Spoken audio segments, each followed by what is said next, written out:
Hi అండి అందరికీ ఈరోజు వీడియోలో మీకు ఒక మంచి రెసిపీ అయితే చూపించబోతున్నాను. అది సొరకాయ పకోడీ అండి. చాలా బాగుంటుంది. ఇది పిల్లలు కానీ పెద్దలు కానీ చాలా బాగా తింటారని ఇష్టంగా అనుకుంటున్నాను. మాకైతే చాలా బాగా నచ్చినాయి ఇవి. ఎప్పుడైనా మేము వాతావరణం చల్లగా ఉన్నప్పుడు వేడిగా ఏదైనా తినాలి అనిపించినప్పుడు మేమైతే ఇట్లా సొరకాయ పకోడీ అయితే చేసుకుంటామండి. మీరు కూడా ఇలా ట్రై చేయండి, చాలా బాగా వస్తుంది. సింపుల్గా ఉంటుంది, పెద్ద కష్టమేమి ఉండదు. ఇలా సింపుల్గా చేసుకోవచ్చండి. మీరు కూడా ఇలాగా ట్రై చేయండి. ఈ వీడియోలో అయితే చూపిస్తాను చూడండి. ఇది చూడస్తారా, మనం సొరకాయ ఇలా తొక్కు తీసేసుకొని పైన ఒక హాఫ్ అయితే తీసుకున్నానండి. సొరకాయ ఇలా మనం తుడుము పట్టుకోవాలి. ఒక ప్లేట్లో తీసుకొని ఇలా సన్నగా తుడుము అయితే పట్టుకోవాలండి. ఈ విధంగా పట్టుకొని మనము ఒక పక్కన ప్లేట్లో అయితే పెట్టుకొని తర్వాత ఇలాగా ఒక గిన్నెలోకి అయితే వేసుకోవాలి. చూసారా, అట్లా ఆ విధంగా అయితే తుడుము అయితే అట్ట పట్టుకోవాలి. ఇప్పుడు చూసారా, ఇప్పుడు ఈ గిన్నెలోకి వేసుకోవాలండి. మనము మామూలుగా పకోడీ ఎట్లా చేస్తామో అలాగనే అండి ఇది కూడా. ఇందులో ఏం లేదు, అయితే కొంచెం సొరకాయ అయితే ఇలా వేసుకుంటున్నాము. ఇప్పుడు ఇందులో కొద్దిగా సాల్ట్ అనేది యాడ్ చేసుకుందాము. మరీ ఎక్కువ వద్దు, తర్వాత వేసుకుందాం మళ్ళీ కావాలనుకుంటే. ఇప్పుడు కొద్దిగా సాల్ట్ అయితే యాడ్ చేసుకొని బాగా మిక్స్ చేసి కలుపుకోవాలి. ఇప్పుడు ఈ సాల్ట్ యాడ్ చేసిన తర్వాత మూత పెట్టేసుకొని పక్కన పెట్టుకొని ఇప్పుడు కాస్త సొరకాయలోంచి కాస్త వాటర్ వస్తాయి. మనం ఉప్పేసి కలిపి పెట్టుకున్నాం కదా, 10 నిమిషాల తర్వాత మూత తీసేసి చూడండి. చూసారా, ఈ విధంగా అయితే మనకు వాటర్ అనేది వచ్చినాయి. కానీ ఈ వాటర్ మనం సపరేట్గా తీయని అవసరం లేదు, అట్లానే వండిస్తాము. ఎందుకంటే పిండి కలుపుకునేటప్పుడు కొద్దిగా వాటర్ అయినా మనకు కావాలి కదా, అందుకు అట్లానే వండించేసి ఇప్పుడు 2 ఆనియన్స్ తీసుకొని ఇలా పొడుగ్గా కట్ చేసుకొని వేసుకోవాలండి. ఇప్పుడు ఆనియన్స్ ఇలా వేసుకొని బాగా అల్లం పేస్ట్ అప్పటికప్పుడు దంచుకుని ఫ్రెష్గా ఉండేది వేసుకోవాలి. మిక్సీకైనా వేసుకోవచ్చు, రోట్లో అయినా దంచుకొని ఇలా వేసుకోండి, చాలా బాగుంటుంది.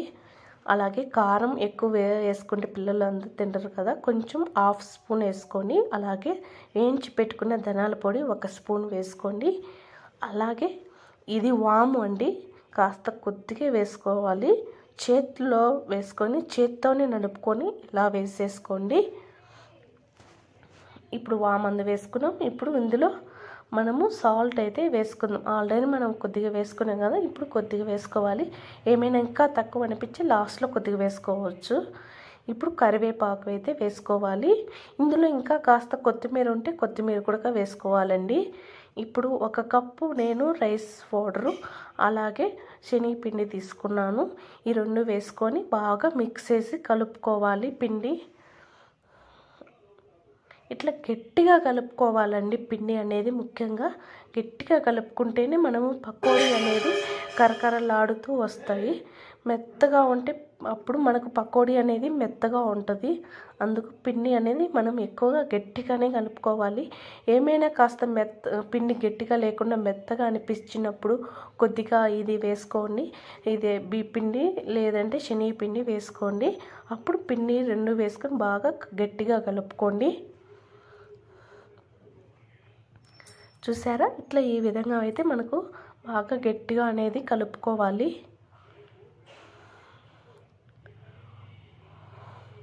ఇంకా వాటర్ పోయాల్సిన అవసరమే ఏమి ఉండదండి, ఎందుకంటే సొరకాయలో ఉండే వాటరే మనకు సరిపోతుంది. ఇంకా వాటర్ ఏం పోయకుండా ఇలాగనే కలుపుకోవాలి పిండి అనేది.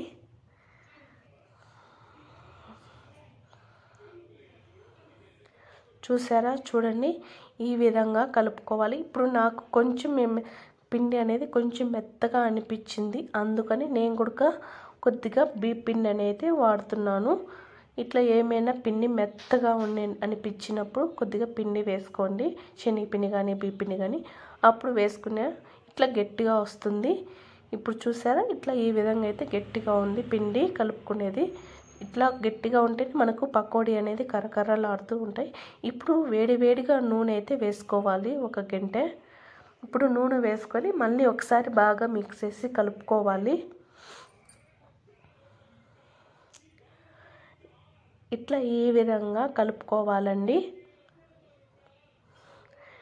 మనము మామూలుగా ఎలా పకోడీ అయితే చేసుకుంటామో అలాగనే ఇది కూడా పెద్ద కష్టమేమి ఉండదు, చాలా ఈజీగా ఉంటుందండి.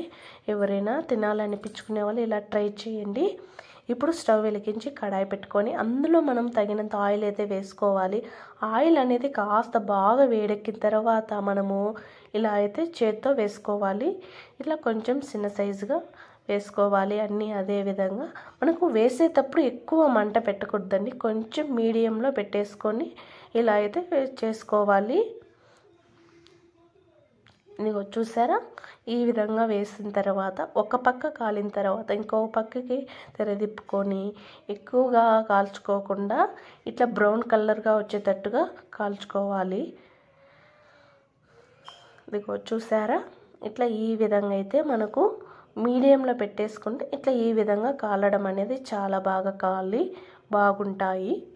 ఎక్కువ మంట పెట్టేస్తే పైనే కాలుతాయి, లోపల కొంచెం పచ్చి పచ్చిగా పిండిగా అనిపిస్తుందండి. అందుకు ఎక్కువ మంట పెట్టకుండా కొంచెం మీడియంలో పెట్టేసుకొని ఈ విధంగా అయితే చేసుకోవాలి. అప్పుడు మనకు ఇది సొరకాయ పకోడీ కరకరలాడుతూ ఉంటాయి. సేమ్ మనం మనం గట్టి పకోడీ ఎట్లా చేస్తామో అలాగనే అండి, ఇట్లా సొరకాయ పకోడీ అట్లా ఉంటాయి. మీరు కూడా ట్రై చేయని, చాలా బాగా వస్తుంది, సింపుల్గా ఉంటుందండి, పెద్ద కష్టం ఉండదు. చూసారా, అన్నీ ఇట్లా ఈ విధంగా అయితే చేసుకోవాలి. మళ్ళీ అదే ఆయిల్లో మళ్ళీ ఇట్లా ఈ విధంగా అయితే వేసుకోవాలండి.